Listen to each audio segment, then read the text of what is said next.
Thanks for coming out and covering us. First day of spring. Exciting. Guys were flying around. It was good, really good.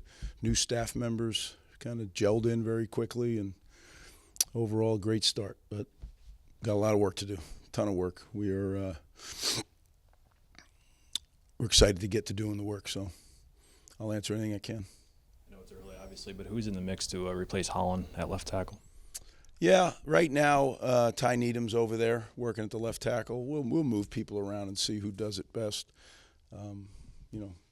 Like I said on Monday, that's 50 starts, right? That's a lot of starts that we got to replace. A lot of quality football that was played. So, but someone will. You had two really productive defensive ends in Eric O'Neill and Bradley Weaver. What do you expect out of them, and how much does spring ball kind of give you a gauge, now that they're competing against Big Ten offensive linemen, of what you would expect to see from them in the fall? Yeah, we recruited them for a reason in the portal, right? And so did a lot of other people. We were very fortunate to get both of them. I expect them to be big-time contributors on our team. They've already been hard workers, leaders in the off-season program. So far, I'm very excited about what they can do for us. You graduated some safeties last year, bring back Hodge, and the situation with Jet is what it is. Who are you looking to kind of fill that spots over there and compete for playing time? Yeah, the whole room. Yeah, all of them, right? It's up for grabs. You're right that Kaj had some experiences there, which are certainly going to help him moving forward. He's a very talented guy. We brought Jet in for a reason, and I'm hopeful that that all works itself out and that he'll be able to play for us. But we have a lot of guys. Jesse Fury's over there. Devon Fuse is over there. I mean, I don't want to say names and forget guys, but we got a lot of good young safety prospects. They just, who's going to win the job? It's very competitive. But I love when the competition is amongst really good players. So whoever wins, it's going to be able to do a good job in the Big Ten. Looking at the running back room, you lose someone like Kamanungai, like you mentioned on Monday, how big of a loss that is. Then you bring in a guy from the transfer portal, you bring in a freshman coming back with a few different kind of skill sets. What do you expect to see from that room as the spring goes on? Yeah, I'm very I have high expectations for that room. Coach Shaw does a great job with his guys. He holds a very high standard, and they meet it, or at least try to. Don't sleep on Jashawn Benjamin either. He kind of redshirted last year and only played in a couple games. But if you remember him as a true freshman, he did some special things too. So I think the competition is going to be great at that position, and whoever's the best will get the carries, and it'll kind of be slotted out that way. With the backup quarterback competition, how do you see that kind of unfolding, and how far have those guys come along? Yeah, I think they've come along a lot through repetition, through learning. There certainly is a competition by everybody in the room. I think Ethan has established himself as the starter, and then Johnny and AJ are really in a tight battle for the number two. Johnny's been the number two, so he has the lead. And the way I always approach it is, if you're going to take somebody's job, you gotta take the belt from the champ. If he had the job, there's a reason he had the job. So you gotta outperform him. Ty goes to the incumbent. So you got to go win the job is what I tell everybody when they're competing. Ethan seemed to take his play to another level in the back half of last year.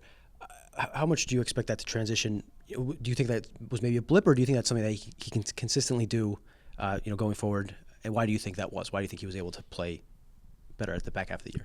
Well, hopefully, your whole team plays better as the year goes on. You cut down on mistakes. You cash in on your experience. But that doesn't always happen. You wish it did. As a coach, it's maddening when it doesn't. But Ethan did. He had a steady climb, and I think he is understanding things better and better. Just experience, right? And being back with Kirk, that whole off season through the season, there's no better teacher than actual live game reps. We work everything we can in practice and in the off season program, but when you get in there and you have to make decisions out on the field by yourself. I thought Ethan got more and more proficient at that as the year went on. What do you like about Colin Weber, and kind of what's your evaluation of the tight end room? I know it's tough given there was hardly anybody left at the end of last year, but I guess what do you kind of see from those guys this year? Well, one of the things when you have a disaster like we did injury-wise, you get to look at a lot of players. And I think some guys took advantage of the opportunity. Unfortunately, then they got hurt, right? So we went through a bunch. If we can avoid it, we're probably not going to have Needham playing tight end again, but who knows? We're not against playing a lineman at the position in certain situations. So But the guys are going to get back healthy at different rates, and as they do, they'll get put back into the mix. What do you see as far as Ian Strong's ceiling? Do you think he is a guy that, even as soon as the season, could be a number one target guy that can kind of compete with the best players in the Big Ten? Yeah, I don't worry about who. I worry about our team. I think Ian has the potential to be a really, really great wideout. Unfortunately, and I kind of dropped the ball on this one on Monday. He had a surgery after the season, so he played through. Another guy who played through a lot of pain during the year. He had surgery, so he's going to be limited this spring. And he'll do a little bit, but there won't be much. I just forgot. I had a long list of guys. That was one I forgot. But he's working like crazy, in the meeting room and in his conditioning, the stuff he can do. And I think he's got – it's a shame he's missed both springs. That's not – and that's an area where you can have 30 practices and really develop. But you do what you can do. And, it's as you know, playing in this league, it's a physical league, and things happen. And you just have to be able to adapt and work through them, and that's what he's doing right now. So really excited about he and KJ and the whole room, DT and Fama and Ben Black. There's a lot of guys that are really working their tails off and are competing, and it's been my experience when you have really good players who care a lot, the competition raises everyone's level, and that's what I'm hopeful for. Greg, you have to get the roster down to 105, and there's more players than that, obviously. How are you kind of handling that, because there's more than that on the roster this spring? Yeah, real honestly, I'm vehemently against the 105. I'll say it every time someone asks me a question again about it. I think just couldn't be more against it. I think it's going to really change the game of college football. And I don't mean we can adapt practice. Look, I've coached at every level. We can adapt. I'm talking about college football. Walk-ons in college football make up so much of our game. And then what people are going to find out is some of the biggest donors 10, 20, 30, 40 years later were the walk-ons, because they're overachievers and they go out in the business world, they go out in the medical field, they go out in other areas and make a lot of money, and they give back to their programs. Well, they're not going to exist anymore. So I'm really against it. I hope someday we can get it retrofitted, but who knows? Let's see what happens on the 7th, and we'll go from there. Another thing you talked about earlier on in the week was, the new position coaches, they have to live the culture with their players. When you have a few new ones like that, what's that adjustment period like on the field as they're, learning their players and things like that? Well, I think, it's a little helpful. Rob knows it. Rob's is his 4th time with us, so Rob knows it well. Coach Sparbs, he's learning it. But, he worked with Rob, so kind of some of that rubs off.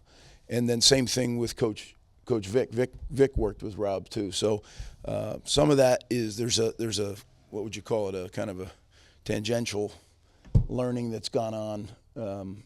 So yeah, but they're great. I mean, I think everybody's fit in perfectly, and the chemistry. I really like the way the defensive staff has merged. The offensive staff pretty much the same, with the addition of John McNulty, who's been with us again, so understands our culture. So I'm excited. I love working with this staff, and I think they're really a high-quality staff. On the spring game, just to clarify, the format is the same as traditional. I know a lot of other programs do. Ole Miss has done spring games or whatever. Is the format traditional, or did you consider changing it if not? No, as long as we can, Brian. Sometimes your health can dictate what you're able to do. But I'm hopeful that we can play a traditional spring game. And as I said on Monday, I like that because it's Rutgers Day. There's people all over campus. They come in. They're accustomed to a football game. We give them a version of a football game, but it's pretty close, right?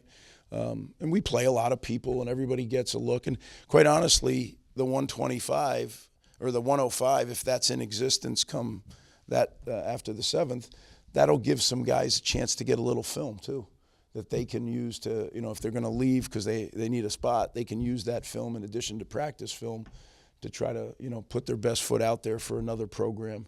There's going to be a lot of players across major college football, group of 4 and what do they call it, or whatever they call it, all of us in old Division I, guys descending down and going to different places. And there's going to be a lot of good football players that move on to lower levels. So we'll try to help everybody. My thing is I want to make sure that all our guys find a home if and when that happens,